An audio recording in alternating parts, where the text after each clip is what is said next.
6 December ভিত্তিপ্রস্তর স্থাপনের দিনই তিনি চ্যালেঞ্জ ছুঁড়েছিলেন বাবরি মসজিদ তৈরি হবে।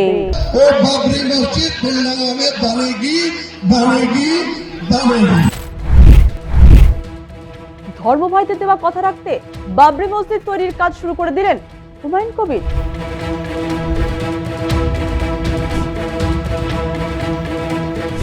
এগারোই ফেব্রুয়ারি বেলডাঙ্গার মাটিতে উঠল হুমায়ুন কবিরের নামে জয়ধ্বনি। জানেন কি কতদিনে তৈরি হয়ে যাবে বাবরি মসজিদ? এদিন মঞ্চ থেকে তা স্পষ্ট করে দিয়েছেন হুমায়ুন সাহেব। কিন্তু চিন্তার মেঘ ছেয়েছে হুমায়ুন কবিরের পরিবারে। শেষে কিনা হুমায়ুন কবিরের মেয়ের শ্বশুর বাড়িতে পুলিশের হানা, 10 কোটি টাকার বেশি সম্পত্তি বাজেয়াপ্ত। তবে কি এর পিছনে রয়েছে কোনো রাজনৈতিক চক্রান্ত? পুলিশের দাবি, সীমান্তবর্তী এলাকায় মাদক পাচারের রমরমা রুখতেই এই পদক্ষেপ। হুমায়ুন কবিরের মেয়ের শ্বশুরবাড়ির সঙ্গে মাদক পাচারের যোগ কিভাবে, তা নিয়ে উঠেছে প্রশ্ন। এর মাঝে পুলিশের বিরুদ্ধে বিস্ফোরক দাবি হুমায়ুন কবিরের। পুলিশি চক্রান্তের ব্লুপ্রিন্ট নাকি তার হাতে এসে গেছে। আগামী দিনে তা নিয়ে আন্দোলন প্রতিবাদে নামতে চলেছেন হুমায়ুন কবির। কি সেই চক্রান্ত যার হদিশ পেলেন হুমায়ুন কবির? জানতে হলে স্কিপ না করে দেখুন এই পুরো ভিডিও, তাহলে বুঝতে পারবেন আগামীতে কি ঘটতে চলেছে রাজ্য রাজনীতিতে। 11ই ফেব্রুয়ারি কোরআন পাঠের মাধ্যমে শুরু হলো বাবরি মসজিদ তৈরির কাজ। বাবরি মসজিদের ভিত্তিপ্রস্তর স্থাপনের দিন যেমন উন্মাদনা ছিল, ঠিক তেমনই ধরা পড়ল মসজিদ তৈরির কাজ শুরুর দিনে।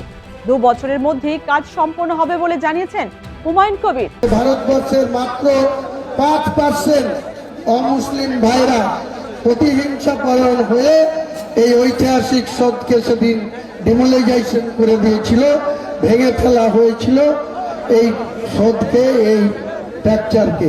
তাই আমরা ইনশাল্লাহ আজকে শুরু করছি পবিত্র বাবরি মসজিদের কাজ। 2 বছরের মধ্যে আমরা এই মসজিদ আপনাদেরকে কথা দিচ্ছি, আল্লাহকে বড় করে, আল্লাহকে সাক্ষী রেখে ইনশাআল্লাহ আমরা এই কামিয়াব হব এবং আমাদের বাবরি মসজিদ তৈরি হয়ে যাবে। বাবরি মসজিদের কাজ তো শুরু হলো, কিন্তু হুমায়ুন কবিরের পরিবারের যে পুলিশি নজর পড়েছে তার কি হবে? শেষে কিনা তাকে ছেড়ে তার মেয়ে ও শ্বশুরবাড়ির লোকেদের ধরে টানাটানি? তবে কি হুমায়ুন কবিরকে শায়েস্তা করতে উল্টো চাপ, নাকি এর পিছনে রয়েছে কোনো গভীর চক্রান্ত? যদিও হুমায়ুন কবির বলছেন রাজনৈতিক প্রতিহিংসা চরিতার্থ করতেই পুলিশি পদক্ষেপ। ইতিমধ্যে হুমায়ুন কবিরের মেয়ে সহ 8 জনের বিরুদ্ধে এনডিপিএস আইনে বড়সড় পদক্ষেপ নিয়েছে মুর্শিদাবাদ জেলা পুলিশ। 10 কোটিরও বেশি টাকার সম্পত্তি বাজেয়াপ্ত করেছে মুর্শিদাবাদ পুলিশ। পুলিশের দাবি, সীমান্তবর্তী এলাকায় মাদক পাচারের রমরমা রুখতেই এই পদক্ষেপ। কিন্তু হুমায়ুন কবিরের মেয়ে ও তার শ্বশুরবাড়ির সঙ্গে মাদক পাচার চক্রের যোগাযোগ নিয়ে এখনো কিছু পরিষ্কার করেনি পুলিশ। গত সোমবার সন্ধ্যায় লালগোলা থানার পুলিশ একাধিক জায়গায় অভিযান চালিয়ে প্রায় 10 কোটি টাকার সম্পত্তি ফ্রিজ করে দেয়। পুলিশ সূত্রে খবর, লালগোলা বাসস্ট্যান্ড সংলগ্ন একটি লজ, বলরামপুর এলাকায় একটি বেসরকারি প্রতিষ্ঠান ও নলডিহি গ্রামে একটি বসত বাড়ি ফ্রিজ করা হয়েছে। এই সম্পত্তিগুলি সবই হুমায়ুন কবিরের মেয়ে নাজমা সুলতানা, জামাই রাইহান আলী ও তার পরিবারের নামে নথিভুক্ত। এমনকি 2টি গাড়ি ও 15টি ব্যাংক অ্যাকাউন্টও বাজেয়াপ্ত করা হয়েছে। কার নির্দেশে এই সম্পত্তি বাজেয়াপ্ত, তা নিয়ে প্রশ্ন তুলেছেন হুমায়ুন কবির। হুমায়ুন কবিরের দাবি, তার হাতে প্রমাণপত্র রয়েছে কিভাবে চক্রান্ত করে তার পরিবারকে হেনস্থা করা হচ্ছে। তিনি সরাসরি আঙুল তুলেছেন মুর্শিদাবাদের প্রাক্তন পুলিশ সুপার কুমার সানিরাজের দিকে। হুমায়ুন কবিরের নিশানায় রয়েছেন লালগোলার ওসি, সিআই ও ভগবানগোলার এসডিপিও। কি প্রমাণ পেয়েছেন হুমায়ুন কবির যে তিনি একেবারে সরাসরি পুলিশ প্রশাসনের বিরুদ্ধে সম্মুখ সমরে নামতে চলেছেন? Lalgola PS case number 237/2025 dated 20/3/2025।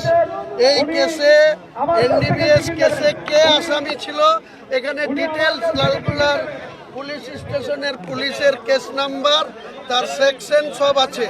তারপরে 22 তারিখে আমি নতুন দল খোলার পর কিভাবে চক্রান্ত করে বহরমপুর পুলিশ পিটির পুলিশকে সানিরাজের নির্দেশে লালগোলার ওসি, লালগোলার সিআই আর ভগবানগোলার এসডিপিও কিভাবে সুপারিশ করেছিল সেন্ট্রাল গভর্নমেন্টের ইনকাম ট্যাক্স ডিপার্টমেন্টে সুপারিশ করেছে, তার অ্যাসেসমেন্ট করেছে একটা পুলিশ কি করে এত যোগসাজশে যুক্ত থাকে সেন্ট্রাল গভর্নমেন্টকে 15,53,60,697 টাকা 10 পয়সা অ্যাসেসমেন্ট করে এটাকে ফ্রিজ করার জন্য সিজ করার জন্য সেন্ট্রাল গভর্নমেন্টের কোর্টে তো যাবো, আর তাছাড়া মোকাবেলা করে নেব বহরমপুরে 14 তারিখ বেলা 11টা থেকে 1টা পর্যন্ত এসপিকে রাস্তায় ঘিরে রাখবো।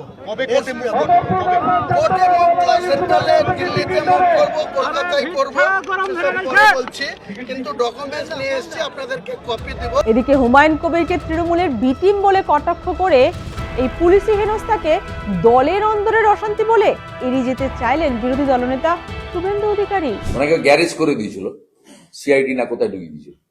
ও মনে হয় বলেছে যে ওকে টাইট করে দেবো। ও করুক, হুমায়ুন সাহেব তার লড়বে, আমাদের কোনো স্টেক নেই। এসব তৃণমূলের টিম বি টিম, এসব ওখানে মুসলমান ভোট বিজেপি কে দেয় না, আর আমাদের লোকও নয়, আমরা উই আর নট ইন্টারেস্টেড।